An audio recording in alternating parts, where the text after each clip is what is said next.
Vielen Dank, Herr Kurt, für Ihre Worte. Wir machen noch ein Foto. Ja. Herr Klemm, kommen Sie bitte in unsere Mitte.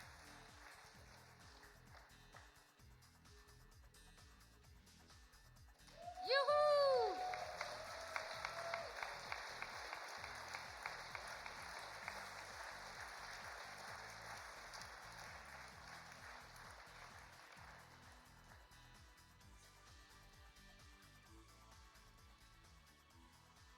Soll ich das nochmal halten? Sehr, sehr gerne. Ich fallen lassen.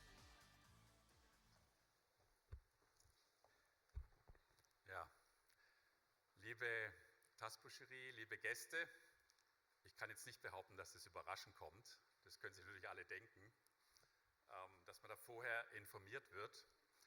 Und bevor ich jetzt zu mir komme, möchte ich sehr gern diese Gelegenheit ergreifen und, liebe Frau Präsidentin, liebe Eva, wir haben ja alle im Saal eine große Chance, die Blumenhochzeit des Jahres auszurichten.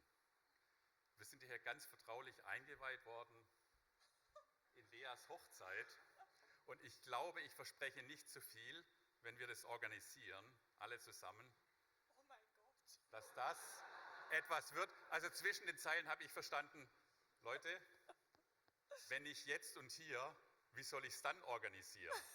Lasst uns das zusammen schaffen. Blumenhochzeit des Jahres, Lea Wagner 2025.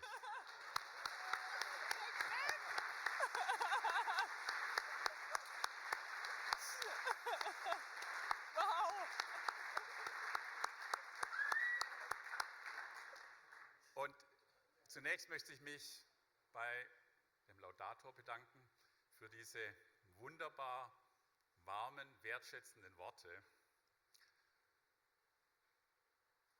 Und wenn ich jetzt so in den Saal schaue, denke ich, weiß ich, es gibt hier einige Unternehmerinnen, auch ein paar Unternehmer. Ich habe diese Reise vor circa 30 Jahren bin ich damit begonnen. Und ich vergleiche das so ein Stück weit mit einem Wir, mein Team, meine Mannschaft und ich, wir haben uns auf ein Boot begeben und sind einfach losgesegelt. Und klar hat man vor Augen, wo man hin möchte. Und wie das so ist, wenn man auf dem Ozean ist, dann passieren Dinge, die man vorher nicht irgendwie sich ausgerechnet hat. Ein Sturm oder die nächste Nacht, wo ich dachte, es hat so gekracht unten im Gebälk, also es war kurz vorm Untergang. Und wenn ich jetzt mal ganz konkret von einer Geschichte erzähle, oder Geschichte, der eine oder der andere wird es gelesen haben, ich habe auch was auf LinkedIn darüber geschrieben. Am 4. März diesen Jahres haben wir unsere Farm in Äthiopien zugemacht. 4 Jahre vorher sind wir dort begonnen und es war für uns, und ich sage uns, ich sitze ja auch hier mit 20 Menschen von meinem Team, meine Familie, die mitgelitten, mitgestritten haben. Das war ein Stück Zukunftsaspekt. Wir gehen nach Äthiopien aus so und so vielen guten Gründen und haben uns erwartet, dass wir dort einen Schritt nach vorne machen, was unsere Produktionsstrategie angeht. Wir sind gestartet direkt nach dem Bürgerkrieg. Es war Corona, Supply Chain Probleme. Mit viel Blut, Schweiß und Tränen haben wir die Farm aufgebaut. Auf 10 Hektar waren wir geplant, dass es 30 Hektar würden. Und dann, wie ich es gerade beschrieben habe, wir sind auf hoher See und dann passieren Dinge, mit denen man eben nicht gerechnet hat. Und ob es jetzt die politische Entwicklung war, die wirtschaftliche Entwicklung, logistisch. Letztes Jahr im Sommer hat sich abgezeichnet, dass das nicht mehr haltbar sein würde. Und ich habe mich persönlich natürlich gefragt, weil das ist ja wie der Elefant, der im Raum steht. Ja, deine Mitarbeiter gucken dich an und fragen dich, und jetzt? Das ist Teil der Zukunftsstrategie und morgen und wo kommen die Stecklinge her und was passiert denn dann? Und es hat manche schlaflose Nacht gekostet und ich finde es wichtig, wenn ich jetzt hier stehen darf und ausgezeichnet werde, auch deutlich zu machen, man bewegt sich sozusagen auf hoher See und man weiß nie ganz genau, wie nah man dran ist, dass das Schiff irgendwo gegen eine Klippe geht, die dann vielleicht eine zu viel war, weil es hat immer die zwei Seiten und alle, die hier sind und es aus eigener Erfahrung kennen, wissen, wovon ich spreche. Und wir haben dann letztlich, und daraus haben wir, meine Mannschaft und ich, unheimlich viel Kraft gezogen, aus einer Situation, bei der ich letztes Jahr im Sommer nicht gewusst hätte, wie kriegen wir denn das alles hin, wie wird das überhaupt? Eine Farm schließen, die Produktion verlieren, die Banken überzeugen, dass das alles wieder richtig wird, was vorher die Zukunftsstrategie war, die Stecklinge irgendwo herbekommen, die Produktion neu aufbauen und nebenher die Firma führen. Und es ist nur geglückt, weil es eben auch die Mannschaft gibt, die daran geglaubt hat. Und ich denke, das war für uns alle so eine ganz wichtige Erkenntnis, dass Wachstum, und Oliver Kurt hat es so schön beschrieben, we love to grow, ja, aber Wachstum heißt eben auch, sich Schwierigkeiten stellen, Herausforderungen stellen, an diesen wachsen. Und wenn wir diese dann bewältigt haben, wissen, es gibt immer etwas, was wir schaffen können. So diese Zuversicht. Und der Landwirtschaftsminister hat es ein Stück weit mit anderen Worten gesagt, wir sind alle mit Herausforderungen konfrontiert. Diese Zuversicht, dass wir es schaffen können, dass ich es schaffen kann, wir es zusammen schaffen können, macht unheimlich viel aus. Und wenn ich jetzt von diesem größeren Bild, und dann spreche ich jetzt mal den Ulrich Sander an, der da sitzt und ein paar Monate nach mir angefangen hat, Mitgeschäftsführer. Und 2019, ich war ja mal mit 2 Brüdern unterwegs und 2019 hat mein Zwillingsbruder, der mit in der Geschäftsführung war, hat eine Hirnblutung bekommen, mehrere Operationen. Und wir mussten einen Weg finden, wie er aus dem Unternehmen ausscheiden kann, für ihn, für mich, fürs Unternehmen. Und es hat mich unheimlich viel Kraft gekostet, das durchzustehen, weil wir zwei waren, da ging kein Blatt Papier dazwischen. Wir saßen im gleichen Büro, direkt nebeneinander, seit wir angefangen haben. Er ein paar Monate nach mir. Und im Herbst 21 bin ich dann zum Ulrich und da war die Andrea Dom noch dabei, meine beiden Mitgeschäftsführer. Und dann habe ich gesagt, Ulrich, ich muss jetzt ein paar Wochen mal einen Stecker ziehen.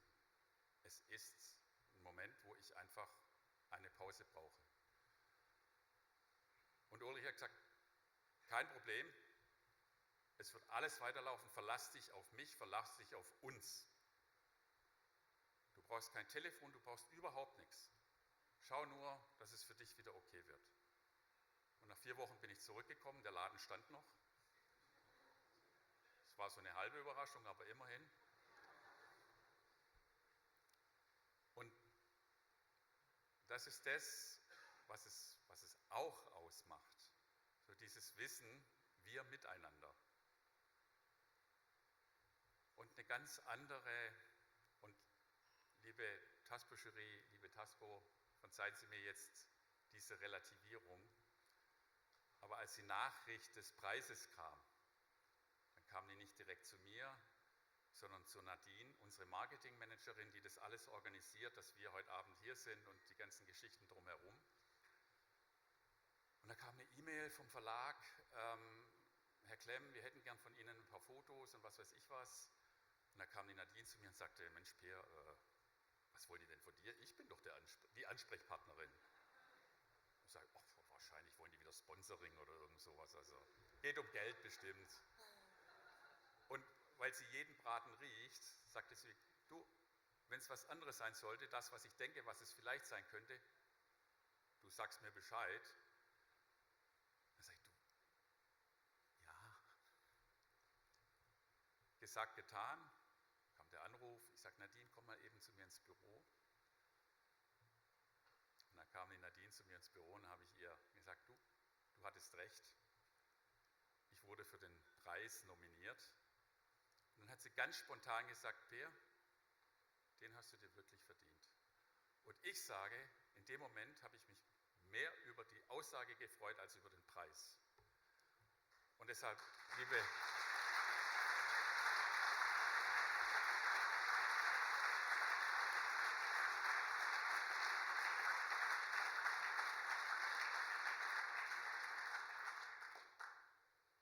Und das ist auch etwas, was uns, und da meine ich meine Familie, meine Frau ist hier, meine 2 älteren Söhne, einer ist übrigens Sportreporter. Ui, wir werden uns austauschen im Anschluss. Ich hoffe doch. Ja? Und einige aus unserem Team, dass wir das zusammen geschafft haben. Und es ist nicht mein Preis, es ist unser Preis. Und ich freue mich riesig drüber. Ich möchte mich ganz herzlich bedanken an alle, die mir das Vertrauen gegeben haben, an die Jury, die mich vorgeschlagen hat, gewählt hat, und wünsche uns allen noch einen wunderschönen Abend. Herzlichen Dank. Der IPM Gold Award für die Unternehmerpersönlichkeit des Jahres 2025 geht an Peer Klemm. Herzlichen Glückwunsch! Sitzt ihr da hin? Komm ich später noch rum. Ganz genau in der Mitte. Ja, komm ich rum. Peer Klemm, vielen, vielen Dank. Es war wunderschön. Eine ganz, ganz, ganz tolle Rede. Wirklich. Vielen, vielen Dank, dass Sie das mit uns geteilt haben. Zu Recht, die Unternehmerpersönlichkeit des Jahres. Ja, da ist mir nicht nur der Mund offen stehen geblieben, da ist mir sogar die Hand offen stehen geblieben. Alles gut, wir machen das frei. Ich habe meine Karten mal kurz fallen gelassen, aber das mache ich in diesem Moment gerne, weil es mich wirklich bewegt und berührt hat. Und das ist schön, dass Sie da alle so ehrlich mit uns sind und wir in diesem Raum teilhaben dürfen an solchen Geschichten. Damit haben wir auch den letzten TASPO Award 2025 zum 20-jährigen Jubiläum verliehen. Ich kann Ihnen nur von meiner Seite schon mal sagen, danke.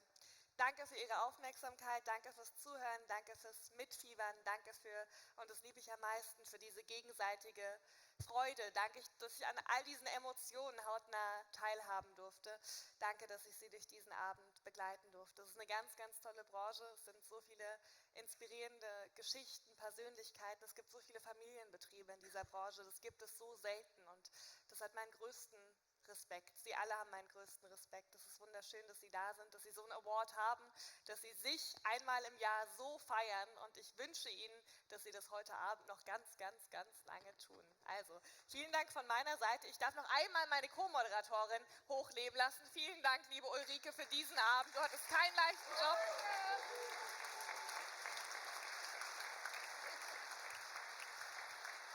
Oh, danke, liebe Lea. Oh Mann, es war so ein Spaß, hier dabei zu sein. Ich habe mich so auf diesen Abend gefreut und Sie wahrscheinlich auch. Und jetzt geht dieser emotionale Abend zu Ende. Oh.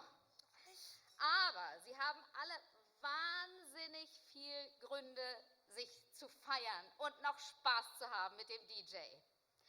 Aber als allerletzte Amtshandlung bitte ich noch einmal den neuen Geschäftsführer von Haymarket Media auf die Bühne, Herrn Matthias Pioro.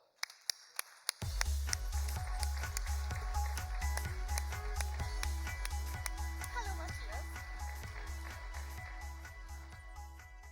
Peer Klemm, herzlichen Glückwunsch. Danke für die Worte, für die deutlichen, ehrlichen Worte.